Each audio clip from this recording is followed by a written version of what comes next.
नमस्ते दोस्तों, स्वागत है आपका बाजार आजकल में, जहां हम लाते हैं शेयर बाजार की सबसे तेज और सटीक खबरें। आज हम बात करेंगे देश की सबसे बड़ी आईटी कंपनी टीसीएस यानी टाटा कंसल्टेंसी सर्विसेज के चौथी तिमाही के नतीजों की, यानी जनवरी से मार्च 2025 की तिमाही के नतीजों की। जानेंगे कंपनी का प्रदर्शन कैसा रहा, निवेशकों को क्या संकेत मिले और कंपनी का भविष्य कैसा दिख रहा है। वीडियो को अंत तक जरूर देखें, क्योंकि आखिर में हम बताएंगे कि क्या ये स्टॉक आपके पोर्टफोलियो के लिए फायदे का सौदा है या नहीं। दोस्तों, शुरुआत करते हैं सबसे अहम हिस्से फाइनेंशियल परफॉर्मेंस से, यानी कंपनी के तिमाही नतीजों से। टीसीएस ने Q4 में 64,479 करोड़ रुपए का राजस्व रेवेन्यू दर्ज किया है, जो कि पिछले वर्ष की इसी तिमाही की तुलना में 5.3% अधिक है। हालांकि जहां तक शुद्ध लाभ नेट प्रॉफिट की बात है, वो 12,224 करोड़ रुपए रहा, जो साल दर साल आधार पर 1.6% की गिरावट को दर्शाता है। इस दौरान कंपनी का ऑपरेटिंग मार्जिन 24.2% और नेट मार्जिन 19% पर बना रहा।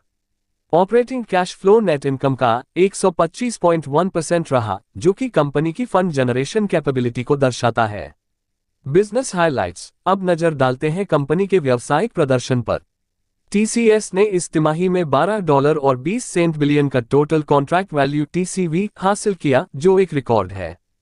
पूरे वित्त वर्ष के लिए यह आंकड़ा $39.40 बिलियन तक पहुंचा है, जो इस बात का संकेत है कि कंपनी के पास आने वाले समय के लिए मजबूत ऑर्डर बुक है। वहीं $100 मिलियन से अधिक वैल्यू के क्लाइंट्स की संख्या बढ़कर 64 हो चुकी है, जो पहले से 2 अधिक है। एम्प्लॉय और एचआर अपडेट। अब बात करते हैं कर्मचारियों की। टीसीएस में इस समय कुल 6,07,979 कर्मचारी कार्यरत हैं, जिनमें से 35.2% महिलाएं हैं। पिछले 12 महीनों में कंपनी की एट्रिशन रेट 13.3% रही है, जो कि आईटी इंडस्ट्री के लिहाज से काफी संतुलित मानी जाती है। हालांकि इस बार एक अहम खबर यह रही कि कंपनी ने वेतन वृद्धि सैलरी हाइक को फिलहाल टाल दिया है, जो ग्लोबल आर्थिक अनिश्चितताओं की वजह से लिया गया फैसला बताया गया है। Dividend announcement. अब बात करते हैं डिविडेंड की, जिसका इंतजार हर निवेशक को होता है। टीसीएस ने इस तिमाही के लिए 30 रुपये प्रति शेयर का अंतिम डिविडेंड फाइनल डिविडेंड घोषित किया है। हालांकि इसका भुगतान वार्षिक आम बैठक एजीएम में अनुमोदन के बाद किया जाएगा। डिविडेंड की रिकॉर्ड तिथि की घोषणा कंपनी द्वारा जल्द ही की जाएगी। Yearly summary FY25। पूरे साल यानी FY25 की बात करें तो टीसीएस का कुल राजस्व 2,55,324 रुपये करोड़ रहा, जो कि 6% की सालाना वृद्धि है। वहीं शुद्ध लाभ 48,797 करोड़ रुपये रहा, जिसमें भी लगभग 6% की सालाना बढ़त देखने को मिली है।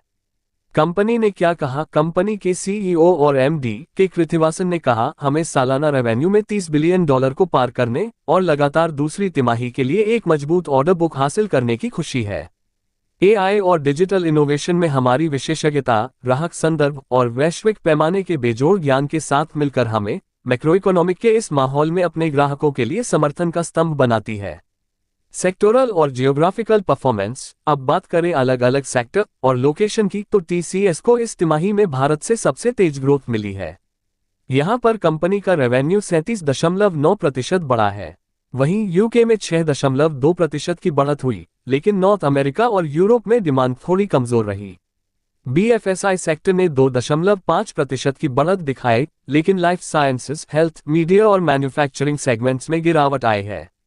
डील्स और ऑर्डर बुक। अब बात करते हैं टीसीएस की सबसे मजबूत बात की, यानी उनकी डील्स। Q4 में कंपनी को $12.20 बिलियन की नई डील्स मिली, जो पिछले साल की तुलना में थोड़ी कम है, लेकिन फिर भी बेहतरीन ऑर्डर बुक के साथ कंपनी खड़ी है। पूरे साल की बात करें तो कंपनी की ऑर्डर बुक $42.70 बिलियन तक पहुंच गई है, जो अब तक की सबसे बड़ी है। इससे साफ है कि आने वाले समय में कंपनी के पास प्रोजेक्ट्स की कमी नहीं होगी। एआई और टेक्नोलॉजी पर फोकस। टीसीएस अब एआई और जनरेटिव एआई पर जोर दे रही है। इस समय कंपनी 200 से ज्यादा एआई प्रोजेक्ट्स पर काम कर रही है। एआई से जुड़ी प्रोजेक्ट पाइपलाइन $900 मिलियन तक पहुंच गई है। इसका मतलब है कि आने वाले 2-3 सालों में कंपनी का फोकस सिर्फ सर्विस नहीं, बल्कि टेक्नोलॉजिकल इनोवेशन पर रहेगा, जिससे कंपनी अपने प्रतिस्पर्धियों से आगे रह सकती है। एचआर और हायरिंग। टीसीएस अपने कर्मचारियों को भी मोटिवेट करने में पीछे नहीं है। कंपनी ने 4.5% से लेकर 7% तक की सालाना इंक्रीमेंट दी है। टॉप परफॉर्मर्स को 2 अंकों की सैलरी हाइक दी गई है। इसके साथ ही FY25 में कंपनी 40,000 फ्रेशर्स को भर्ती करने की योजना बना रही है। यानी कि TCS न सिर्फ टैलेंट को रिटेन कर रही है, बल्कि नए टैलेंट को ग्रूम भी कर रही है। कंपनी की रणनीति और CEO की सोच। कंपनी के CEO के कृतिवासन का कहना है कि FY24 में जो चुनौतीपूर्ण माहौल था, वो अब धीरे धीरे सुधर रहा है।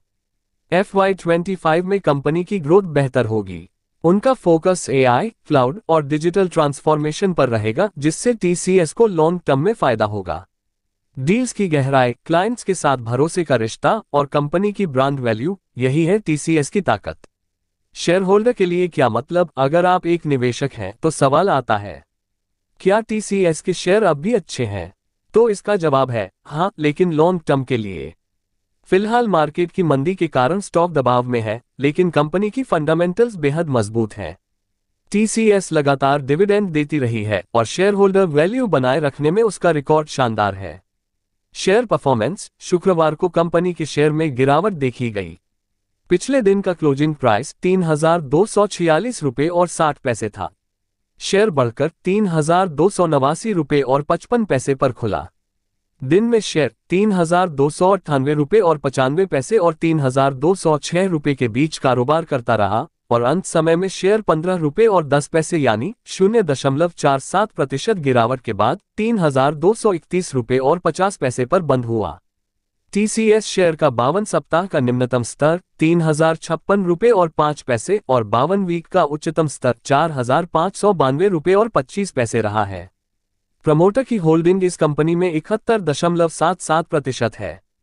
FII की इसमें 12.68% की भागीदारी है। TCS ने अपने निवेशकों को 1 साल में 18.12% का निगेटिव रिटर्न दिया है, जबकि 5 साल में 82.97% का लाभ दिया है। जोखिम और चुनौतियां। हालांकि कुछ जोखिम भी बने हुए हैं, जैसे कि अमेरिका और यूरोप में IT खर्चों में कटौती, जियोपॉलिटिकल टेंशन और क्लाइंट्स के डिसीजन में देरी। इसके अलावा टेक इंडस्ट्री में बढ़ती प्रतिस्पर्धा भी एक चिंता का विषय है। लेकिन TCS का विविध पोर्टफोलियो, अनुभवी मैनेजमेंट और इनोवेशन पर फोकस उसे इन खतरों से निपटने में सक्षम बनाता है। निष्कर्ष और राय। कुल मिलाकर TCS का Q4 प्रदर्शन स्थिर रहा है। भविष्य को देखते हुए कंपनी ने AI और डिजिटल ट्रांसफॉर्मेशन में जो इन्वेस्टमेंट किया है, वो आने वाले समय में बड़ा रिटर्न दे सकता है। अगर आप लॉन्ग टर्म इन्वेस्टर हैं तो ये स्टॉक आपके पोर्टफोलियो में होना चाहिए। TCS एक भरोसेमंद, स्थिर और विकासशील कंपनी है और आने वाले समय में ये और भी ऊंचाइयां छू सकती है। तो दोस्तों, ये था पूरा एनालिसिस TCS के Q4 नतीजों का। अगर आपको ये वीडियो पसंद आया हो तो लाइक करें, शेयर करें और चैनल बाजार आजकल को जरूर सब्सक्राइब करें एवं बेल आइकन भी जरूर दबाएं, ताकि आपको शेयर बाजार से जुड़ी हर अपडेट सबसे पहले मिल सके। आपको कौन सा स्टॉक पसंद है, हमें कमेंट करके जरूर बताएं। निवेश करने से पहले अपने वित्तीय सलाहकार से परामर्श अवश्य करें, क्योंकि शेयर बाजार जोखिमों से भरा होता है। हम मिलते हैं पुनः अगले वीडियो में एक नए स्टॉक के साथ। तब तक के लिए नमस्कार। जय हिंद।